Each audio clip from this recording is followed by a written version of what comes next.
On a turbulent flight from New York to Los Angeles, Caleb didn't expect that a simple act of kindness would change lives forever. A disabled mother, Isla, struggling to care for her sick son, Connor, unknowingly finds hope in his help. A little. Did Caleb know this encounter would unravel hidden family secrets, confront a billionaire father, and ignite the creation of a sanctuary for mothers in need? Before we dive into this, hit the subscribe button and tell us where in the world you're watching from. The boy coughed so hard the woman dropped the medicine, clattered onto the aisle floor, barely audible above the hum of the red-eye flight. She reached for it, but the crutches wedged against her seat made it difficult. Her left hand trembled. Before she could try again, someone leaned down and picked it up. "Here," the man said quietly. She took it with a nod, barely meeting his eyes. Across the aisle, Caleb Monroe settled back into his seat without another word. He hadn't been trying to help. Not exactly. It was instinct. Or maybe just habit. The kind that sticks with you when you've spent a lifetime fixing things no one else wanted to bother with. But he kept watching her, not staring, just noticing. The woman was young, but looked older in the way people do when life had taken more than it gave. Her son was curled up against her side, his cheeks red from the fever, his small backpack tucked beneath his feet. There was no wedding ring on her hand. The crutches told their own story. And Caleb had learned a long time ago not to ask about things people weren't ready to say out loud. The boy coughed again, this time longer, rougher. The woman reached into her bag for a plastic spoon, poured a small dose of syrup into it, and gently woke the child. "Connor," she whispered. "Sweetheart, you need to take this." The boy stirred, blinked at her, then turned his head and looked straight at Caleb. "Daddy." The word landed like a stone in a still lake. The woman froze. Caleb didn't move. Neither did anyone around them. She placed a steady hand on her son's back. "No, honey," she said softly, brushing the boy's hair back. "That's not your dad." The boy blinked again, then rested his head on her shoulder. Caleb didn't speak, but something inside him shifted. Something he didn't have a name for. They landed just after 2 a.m. The terminal was nearly empty. Rain lashed against the tall glass windows of the Austin arrivals hall, pooling in the corners where the fluorescent lights flickered weakly. Caleb slung his duffel bag over one shoulder and started walking toward the exit. But as he passed the pickup zone, he saw her again. The same woman from the flight. She was crouched near a concrete pillar, trying to pull her son's jacket tighter around him, while holding an umbrella that refused to stay open. One crutch had slipped. Her bag had tipped into a puddle. She didn't curse. She didn't cry. She just kept moving quietly like someone used to doing everything alone. He hesitated, then walked over. "You have someone coming?" he asked. She looked up, wary. "No, we'll get a ride. There's no taxis this late. I'll figure it out." Khaled glanced at the boy. Connor was still flushed, his eyelids heavy with sleep. "I've lived 20 minutes from here. Dry couch, real food." "You too. Look like you've had a long day." She said nothing. He added, "You can say no. Just figured I'd offer." She studied him for a long moment. Too long, then nodded once. Caleb opened the passenger door of his beat-up truck and helped her inside. She didn't thank him. He didn't expect her to. He handed her a clean towel from the glove box. She used it to dry Connor's face. The boy leaned into her chest and closed his eyes. The truck pulled away from the curb and merged onto the quiet freeway. Neither of them said a word for the first 10 minutes. But inside that silence, something unfamiliar stirred. Not attraction, not comfort, but a small surprising sense of trust, not yet earned, but offered anyway. The front door creaked as Caleb pushed it open. He flipped the switch. A soft yellow light buzzed overhead, revealing a space that was clean if worn. A small couch with a crocheted throw, a coffee table missing one corner, and a narrow galley kitchen that smelled faintly of canned soup and laundry detergent. "Watch your step," he said, setting his keys on the counter. "The heater's loud, but it works. Water takes a minute to get hot." Issa stood in the doorway with Connor in her arms, taking it all in without a word. She looked tired but alert, like someone used to keeping watch even when safe. Caleb pulled a folded blanket from the armrest and gestured to the couch. You can take this. I've got clean sheets in the closet. You'll just have to refine like this, Ela said, voice low. Just for tonight, she eased herself down, Connor's head still buried in her neck. The boy was hot to the touch, breathing heavier than earlier. Caleb noticed he's burning up. I gave him medicine. He just needs rest. There was no panic in her tone, only a quiet sort of knowing like she'd done this before alone. Still, Caleb didn't sit. He moved into the kitchen, pulled out a small saucepan, filled it with water, and set it on the stove. Chamomile, he said, lifting a crumpled box of tea. Not much, but it helps. Wasn't trying to impress her. He wasn't sure she even wanted to be spoken to, but she surprised him. He's allergic to strawberries, she said suddenly. And peanuts? Caleb nodded. Good to know. Another silence passed. Then the kettle hissed. He poured the tea into 2 mugs, set one on the table near her, and kept the other for himself.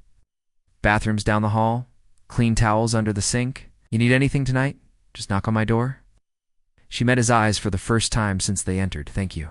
He didn't say, you're welcome. Just nodded once, then walked toward the back of the apartment, where his bedroom door clicked shut. It was nearly 3 a.m. when Caleb woke to a soft knock. He opened the door to find Ella standing there barefoot holding Connor, whose skin was damp and pale. He's shaking, she said. His fever spiked. Caleb didn't ask questions. He grabbed his wallet, keys, and hoodie in one motion. Cars outside. 10 minutes later, they were at the urgent care clinic. Caleb sat in the hard plastic chair of the waiting room, filling out paperwork while Issa held Connor against her chest. Her hair stuck to her forehead. Her hands trembled slightly. The nurse called their name. Issa stood but hesitated. Caleb looked up. Go. I'll finish this. She nodded, eyes lingering on the clipboard in his hand. Then she disappeared behind the door with her son. It was almost dawn when they returned. The boy was sleeping, wrapped in Caleb's oversized hoodie. The fever had broken. Ella walked slower this time, like something inside her had cracked. Not from exhaustion, but from the moment she had to say to the nurse, we don't have insurance. And the nurse had looked at Caleb, not her, when asking for permission to proceed. Now, back at the apartment, Ella laid Connor gently on the couch and tucked the blanket around him. She stood for a long while watching him breathe. Then without turning to Caleb, she said, You didn't have to do that. I know you don't even know us. He leaned against the wall, arms crossed, speaking softly. He needed help. And if I'd said no, I still would have driven you. She turned now, arms folded, her expression unreadable. Caleb didn't answer. Right away, he glanced at the couch at the child now resting peacefully. My mom used to panic when I got sick, he said. Didn't know what to do. My dad had already left, so it was always just her. She did what she could, said didn't speak. He stepped forward and picked up the empty mug from the table. I'm not trying to fix anything, just trying to be the kind of person I wish had shown up for her. The weight of that lingered in the air between them. She sat down slowly, not because her legs hurt, but because her defenses did. A moment later, she reached for the folded blanket at the edge of the couch and handed it to him. For your bed, she said. He took it without a word, then walked back toward the hallway. Before disappearing behind the door, he paused and looked. Back. Good night, Issa. She looked up. Good night, Caleb. What? The door clicked shut. And for the first time in a long while, someone had called her by name without asking for anything in return. The smell of grilled cheese drifted through the kitchen. A week had passed. It's not long enough to call it anything permanent, but just enough to blur the lines between guest and routine. Issa stood at the counter, carefully flipping the sandwich. In Caleb's scratched frying pan, her brace rested against the cupboard door. Connor sat on a stool, legs swinging, tracing letters in a coloring book Caleb had picked up from the corner store. Outside, the rain had stopped, but neither of them had mentioned leaving. Caleb walked in from the hallway, wiping grease from his hands with a rag. You're up early, he said, glancing at the pan. I didn't want to leave dishes for you again, Ella replied, keeping her eyes on the skillet, and he was hungry. Connor waved at Caleb, holding up the page he'd been working on. The letters were messy but clear. I wrote my name. Caleb smiled. That's solid work, buddy. He poured himself a cup of coffee and leaned against the fridge, watching Ella quietly. She moved slowly but deliberately, every motion measured. There was strength in the way she held herself, not proud, but determined. I've got a shift at the garage this afternoon, he said. Old friend needed a hand.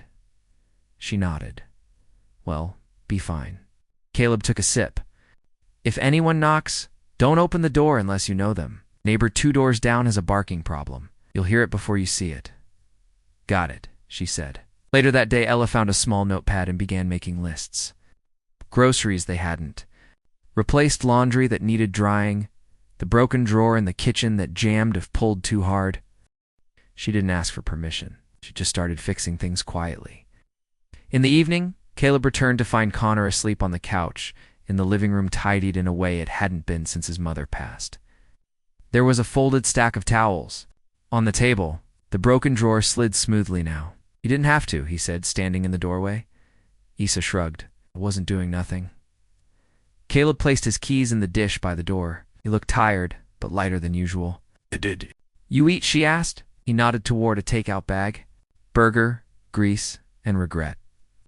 The usual, she reached into the fridge. I saved you soup. It's better than regret. The night felt colder than usual. Caleb sat across from her at the small kitchen table, sipping the soup she'd made. They didn't say much, but silence didn't feel awkward anymore. It felt earned. Then she asked, Why'd you leave your job? He stirred the soup. Same reason you left wherever you were, I guess. She tilted her head, waiting. He finally said, Sometimes people stop listening. You spend your days fixing things for others, but no one notices when you break. I hit my limit. She nodded slowly. Do you miss it? She asked. Not the place, but I like solving problems. It's the kind with tools, not the kind that can look you in the eye. There was a pause. Then Issa stood, walked to the window, and pulled the curtain. Halfway open. My husband died 2 years ago. Cancer. We were never married officially. No paperwork, no benefits. His family blamed me. Said I distracted him from getting treatment earlier. Caleb looked up. I moved back in with my aunt, but she didn't want a kid around. Said I was asking for too much. She looked over her shoulder. Connor never asks for anything. That's not natural. He thinks if he stays quiet, people will let us stay longer. Caleb's hand tightened around the mug. Isa's voice lowered. I don't want him to grow up thinking we only exist on borrowed time. There it was, the emotional cliff. Raw, simple, unpolished. Nothing rehearsed, nothing hidden. They stood up, grabbed a screwdriver from the drawer, and walked to the squeaky bathroom door that had been bothering him for months. Then stay, he said, not looking back. She watched as he knelt, tightening the loose hinge. And for the first time in years, Ella sat down, not to wait, not to prepare to leave, but to breathe. The sun came through the blinds in sharp early streaks. Caleb was already at the sink, rinsing his hands. He'd been up since 5 o'clock, fixing a busted carburetor left outside his neighbor's shed. He liked mornings like this, quiet, predictable. But that morning was different. When he returned to the apartment, the door was unlocked. He stepped inside, wiped his boots, and looked up.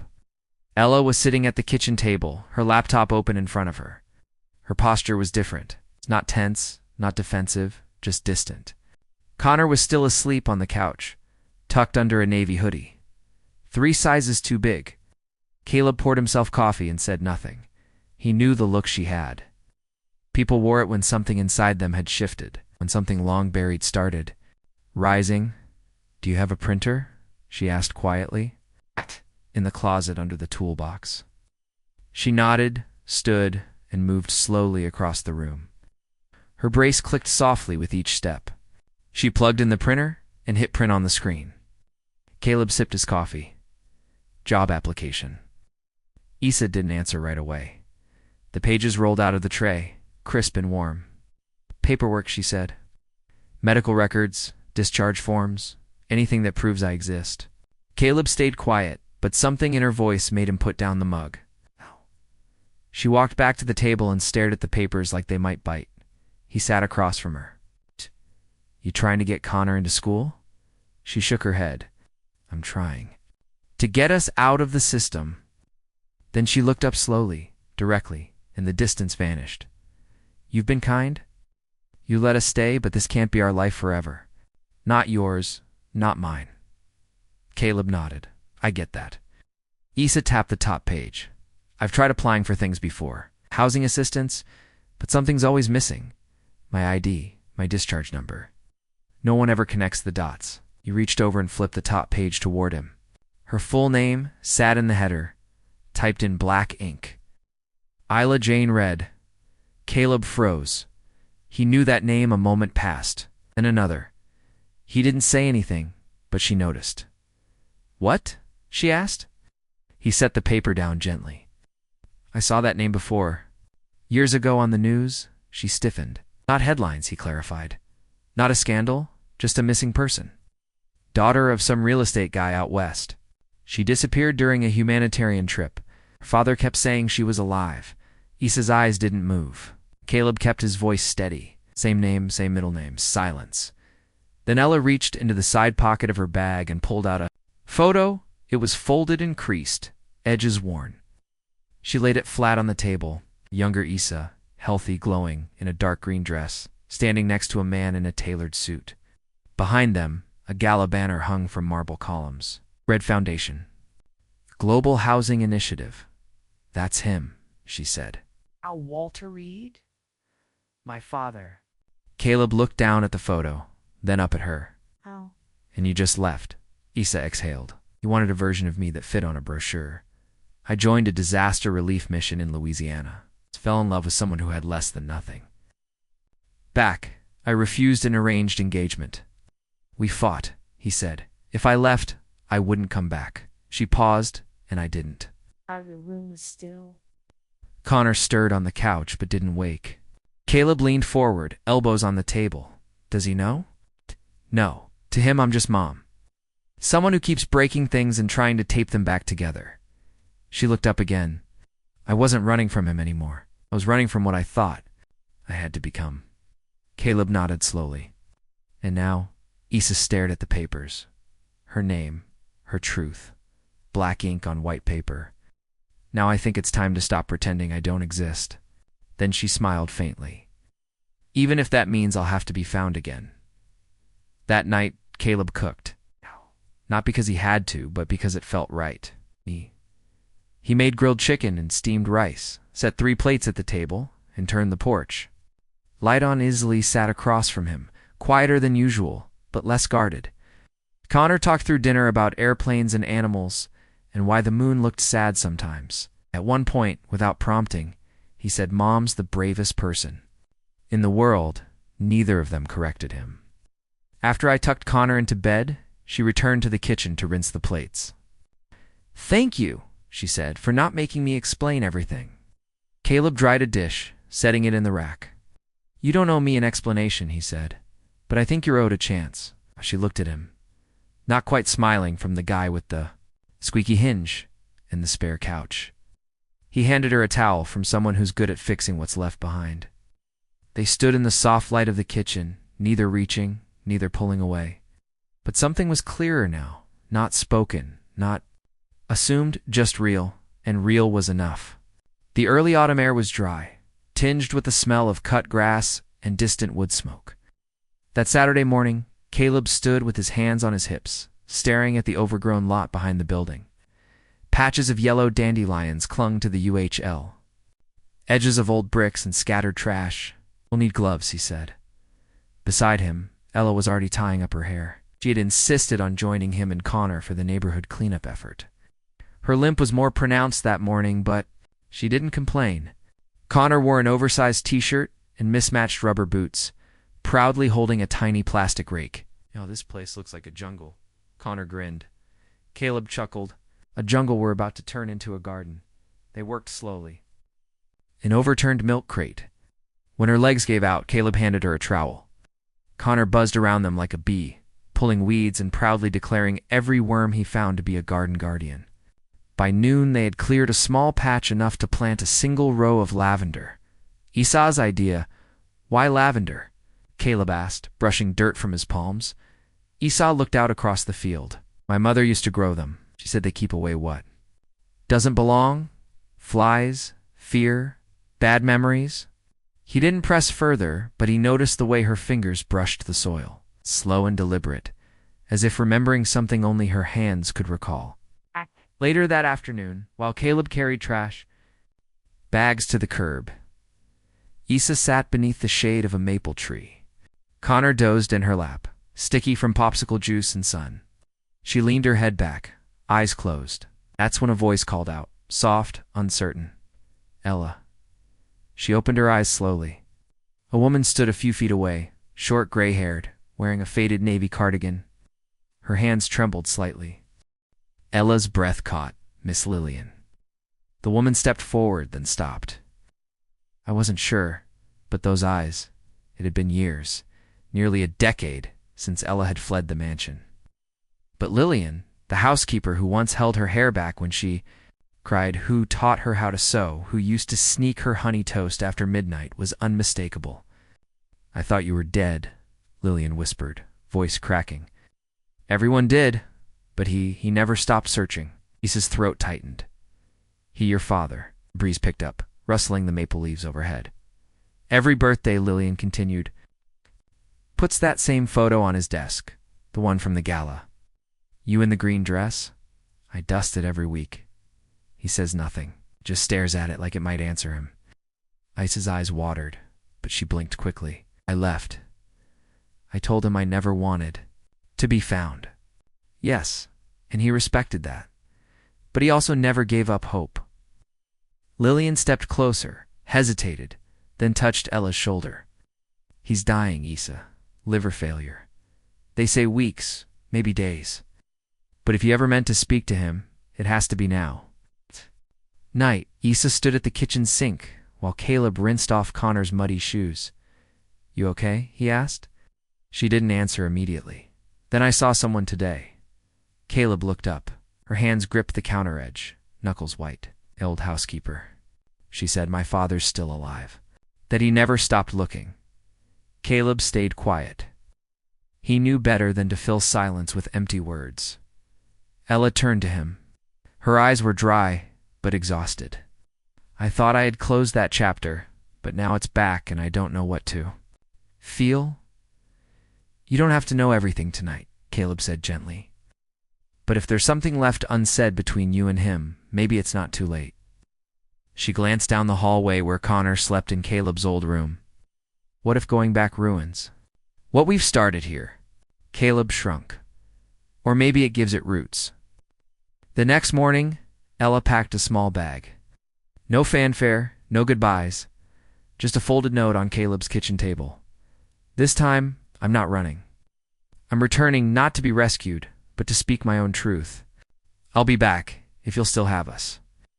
Caleb read the letter twice, then placed it in the drawer, where he kept all the things that mattered, but couldn't say out loud.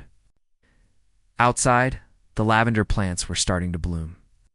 It rained the morning Ella left, slow, steady kind of rain that blurred the edges of the street and made everything seem softer, quieter.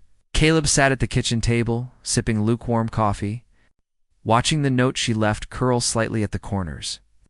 Connor had woken up early. He tugged at the sleeves of Caleb's shirt, eyes wide. Where's Mom? Caleb looked down, then ruffled the boy's hair. She went to visit someone important, he said. She'll be back. He didn't elaborate. Children remembered tone more than words, and Caleb's voice was steady. Issa stood outside the iron gate of the Reed estate, the world she had once run from now looming taller than it used to. The vines on the stone walls had been trimmed, the hedges manicured, but it was the silence that got to her. The absence of music, of heels on tile, of arguments behind closed doors. A nurse opened the door. She recognized Ella instantly, but said nothing, just nodded gently, then stepped aside. Inside, the air was heavy with antiseptic and orchids, her father's favorite flower. They lined the hallway now, just like they did on her mother's Memorial Day. Walter Reed lay in the master bedroom, propped up on white pillows, frailer than Isla remembered. His hair was thinner, his face sunken. But the moment he turned his head, his eyes locked onto hers with a clarity that stopped her in place. Isla, the word wasn't a question. It was a breath, as if saying her name proved to himself she was real. "I thought you hated me," he added. His voice was hoarser, but held no bitterness. Ella walked in slowly, sitting at the edge of the armchair. "Beside him, I did," she replied, "and I think I needed to." There was a long silence, a shared grief. Neither knew how to unpack. "I saw Connor," Walter said. "Lillian showed me a photo. He has your eyes." Ella clenched her hands. "You knew?" "Not until last week. And even then, I wasn't sure if I deserved to know." Another pause, and Ella pulled out a folded picture from her coat pocket. The gala photo, Lillian mentioned her in green. Silk, him proudly beside her. She placed it on the table. "You kept this every day," he whispered. She stood up slowly. "I'm not here for apologies." "I'm not offering one," Walter said, coughing. "Not because I'm right, but because I know now that words won't fix what silence caused." Issa turned toward the door. "Wait," he called. "Shh. Go. Not like that." She hesitated. Walter reached toward the nightstand, trembling, and handed her a sealed envelope. Inside was a legal document, the trust fund, the estate, everything in her name. "I don't want it," she said before even opening. I figured you'd say that." She looked him in the eye. "Right. But there's something I do want." 2 days later, Ella stood at the edge of an open field behind the Reed estate, once a forgotten corner of their family land. The grass had overgrown, weeds pushing up between stones, but in the middle, the soil had been freshly turned. Caleb arrived just before sunset. Connor ran toward him full speed. The boy beamed for the new garden. Issa walked out from the shadows of the house. She wore a simple jacket, her gait steadier than before. No nang, just a slight limp and the same determined look. She stopped a few feet away. "I asked for this. Land instead of the inheritance," she said. "This is where my mother used to plant lavender. I want to build something here, a place for mothers and children who have nowhere else to go. And I can't do it alone." Caleb studied her quietly then. "Glanced around the property, you came back," he said softly. "I didn't come to ask you to step into my world," Ella replied. "I came to ask if you'd help me build a new one." A beat passed. Then Caleb looked at Connor, who now clutched a garden spade like a knight's sword, and back at Ella. "I guess I've still got one good arm left for hammering," he said. She smiled, a real one this time. That night, as the stars settled above them, the three of them sat around a makeshift fire pit in the field. Caleb roasted marshmallows. Connor giggled between mouthfuls. Issa leaned back in the folding chair, gazed soft, hand resting lightly on Caleb's knee. The silence no longer felt heavy. It felt like peace. And somewhere in the distance, the lavender roots began to take hold. The morning air carried a quiet chill as Ella stood outside the large French doors of her childhood home. Now her father's sick room. The estate staff moved in soft, respectful silence, as if not to disturb the fragile balance inside. Walter Reed was dying, and the house seemed to know it. But Issa wasn't there to mourn. She was there to propose something no inheritance could buy. Walter lay propped against several pillows, the light from the garden casting a warm line across his pale cheek. He looked up as Issa entered, but didn't speak right away. She walked to his bedside, calm but firm. I'm not here to ask for anything," she said. He let out a faint breath. "You've made that clear." "I've also made a decision," she continued. "I don't want the house or the money. I don't need a trust fund to prove I exist." Walter watched her. Not with the indifference of a billionaire, used to negotiations, but with the grief of a father listening to what he couldn't undo. "What I do want," Ella said, setting a folded paper on the nightstand, "is this?" He picked it up, hands trembling. A map. It showed the back portion of the family estate, an unused field that had been left wild for decades. "I want that piece of land," she said. "The same place Mom used to plant lavender. I want to build a center there, a place for single mothers, women who've been forgotten, abandoned, overlooked, a home, a real one." Walter stared at the map for a long time. Then, without looking at her, he he asked quietly. And if I say no, Issa didn't flinch, then I'll find land somewhere else. But I'll know you had a chance to help someone the way you never helped me and chose not to. That afternoon, Caleb pulled into the long gravel driveway of the Reed estate, Connor bouncing in, the passenger seat with a paper crown he made from construction paper. They have a lake, the boy shouted. Can we fish in it? Caleb smiled. If it's on the new map your mom showed me, maybe. I said met them by the garden, where workers had already begun clearing the weeds from the field. She had traded the velvet legacy of her birthright for a vision, and Walter surprisingly had agreed. A center called Lavender House was being built. Caleb climbed out of the truck and walked to her slowly. She handed him a hard hat, small but meaningful. You really doing this? He said, brushing dust off. The brim. So, are you? She replied.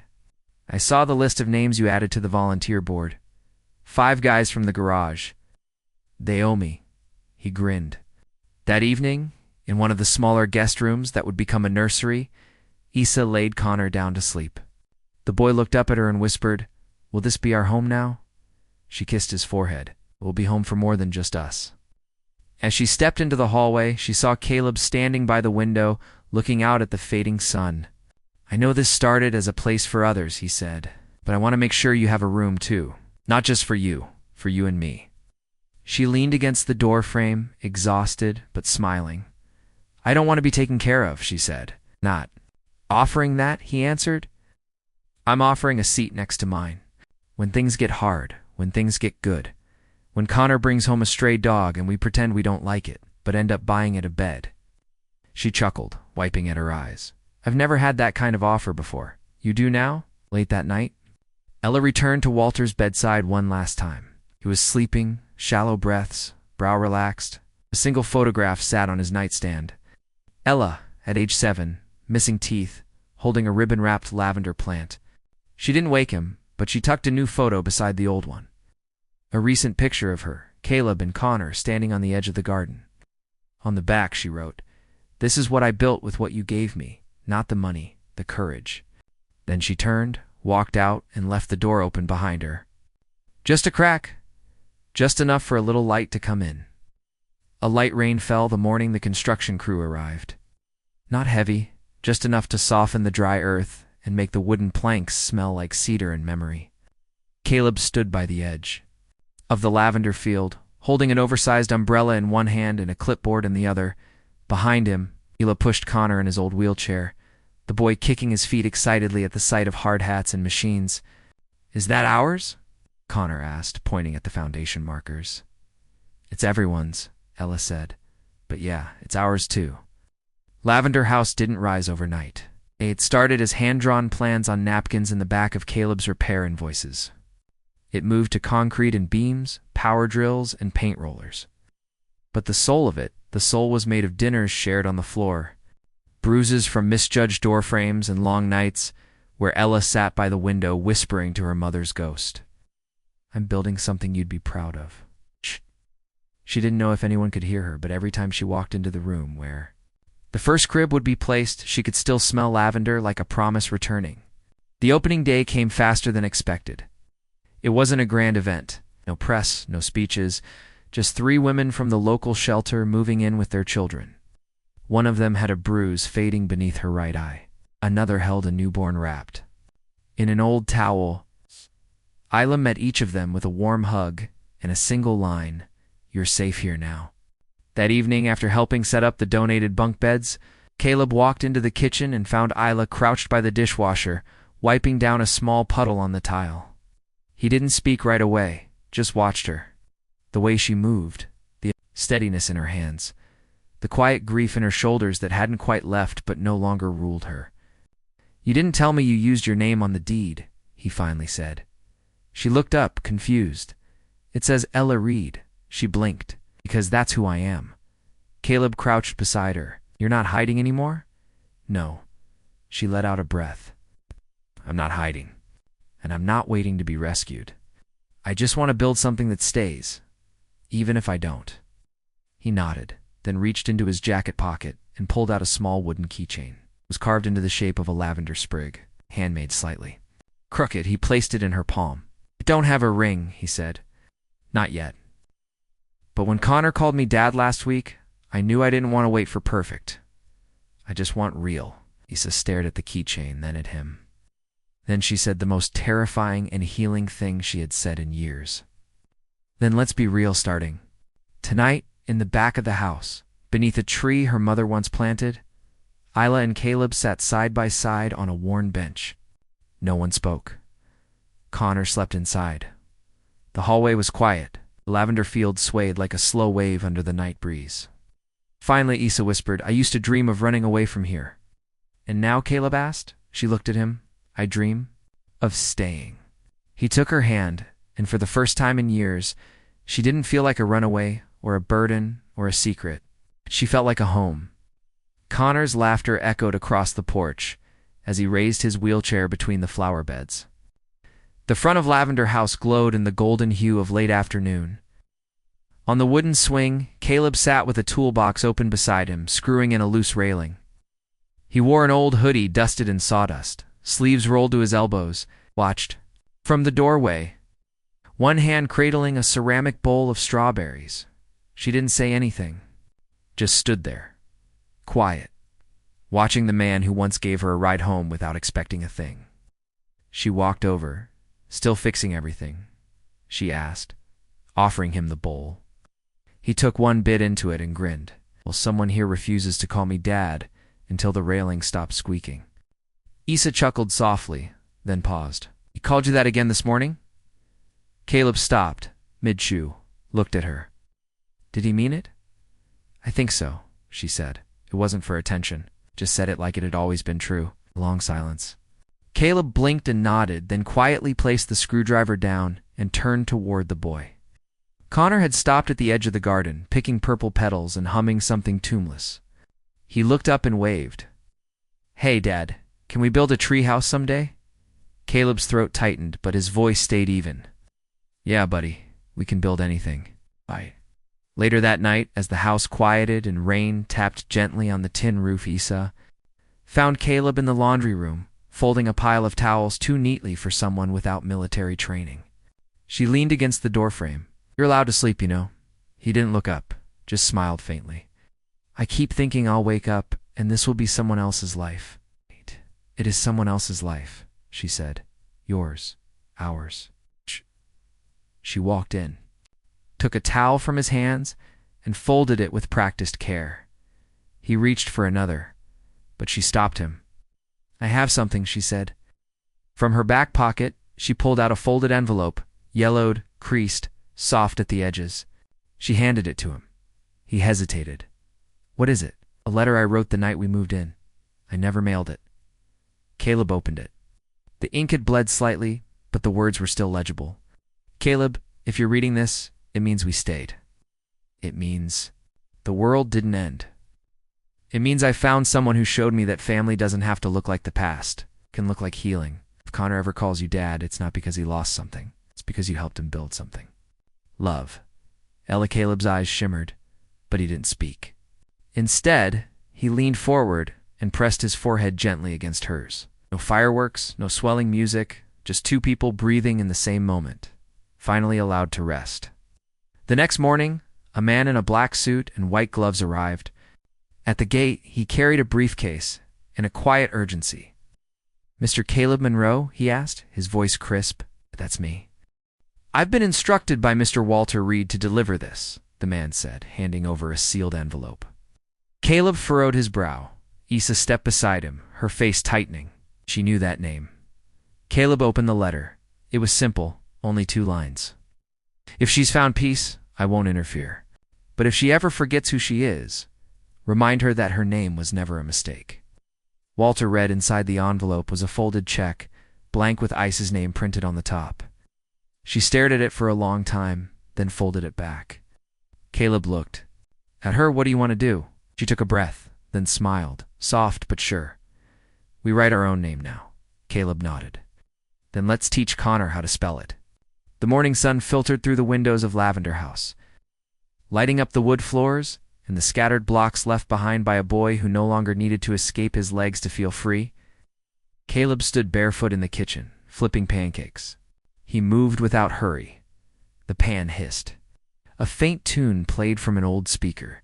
Outside the window, Ela was watering the small herb garden they had planted last week. Basil, thyme, lavender. A soft knock came at the front door. Connor rolled over to open it before Caleb could reach for a towel. Standing there was a man. Mid-60s, silver hair, tailored coat, his face unreadable. He held a small bouquet of forget-me-nots. Issa, read here. His voice was calm, low. Connor turned and called out, "Mom, there's an old guy at the door with flowers." Issa walked into view. She froze. The watering can slipped slightly in her grip. "Dad." Walter Reed gave a single nod. "You look like your mother." "When you're angry." She didn't move, but Caleb could feel the current change in the room. It's the way her breath caught, how her fingers curled slightly. The wound was still there. "I told you I never wanted to be part of that world again," she said, voice tight. Walter glanced around the house, modest lived in but full of warmth. "This isn't that world," he replied. "This is yours." He held out the flowers. "I didn't come to take anything back. I came to see the life you chose, the one you built without me, and to ask for forgiveness I don't deserve." Connor watched the two of them, his eyes bouncing between them like a tennis match. Then, without asking, he wheeled up to Walter and said, "Are you the grandfather?" Walter blinked, slowly knelt. "I suppose I am." Connor tilted his head. "Missed a lot, but pancakes are still warm." Walter looked up at Isla. She hesitated, then stepped aside just a few inches, enough space to let someone in. That afternoon, Walter sat on the porch with Connor, showing him how to play chess. Isla stood behind the screen door, wiping her hands on an apron, watching quietly. Inside, Caleb was painting a small wooden sign, his letters brushed carefully in. "Blue Lavender House for Growing Back." He looked up as Eel walked in. "You say why he really came?" He said he's dying, she replied, voice steady. Caleb paused. He wanted to make things right while he still could. "But I told him the only way to do that is to help others bloom like we did." She walked over, took the paintbrush from Caleb's hand, and dipped it gently into the white. Then, with slow, precise strokes, she added one more line beneath the name founded by Issa. Caleb and Connor, a place for second chances. 2 months later, the ribbon cutting of the new wing of Lavender House gathered quiet attention. A rehab. Space for single mothers with disabilities. A learning corner for children with challenges. A community kitchen. No press, no branding, just stories, real ones. Caleb looked across the garden. Connor was chasing a butterfly, legs braced in new orthotics. Issa was talking with a young woman who had just arrived from the shelter. And beside the new greenhouse, an old man in a chair looked on, hands folded, a smile caught between sorrow and peace. Caleb walked over and sat beside him. "You did good, Mr. Reed," he said. Walter chuckled. "No, they did. I just stopped standing in the way." Caleb looked at him. "You gave her the land." "I gave her what she never owed me," Walter said. "Placed she could grow into without needing my approval." Silence settled for a moment, then Walter added quietly, "Thank you for loving her the way I never learned to." That night, under the soft hum of porch lights, Issa leaned into Caleb's shoulder as Connor slept between them on the swing. "Do you ever miss the city?" she asked. Caleb laughed. "I miss drive-through milkshakes." She smiled. He turned to her, "But I wouldn't trade this for anything." She looked at him long and deep. "Me neither." Then she whispered, "You saved me on that flight." Caleb shook his head. "No, I just gave you a seat. You saved yourself and your son." She touched his hand, "And you gave us a home." In the final scene, Connor runs across a field of blooming lavender, his laughter mixing with the wind. Behind him, a hand-carved sign reads, "Every seed has a chance to bloom." Thank you for staying with us until the very end of this heartfelt journey. If this story moved you, please give it a like and subscribe to our channel. We share powerful, true-to-life stories every day, stories that heal, inspire, and remind us of what truly matters.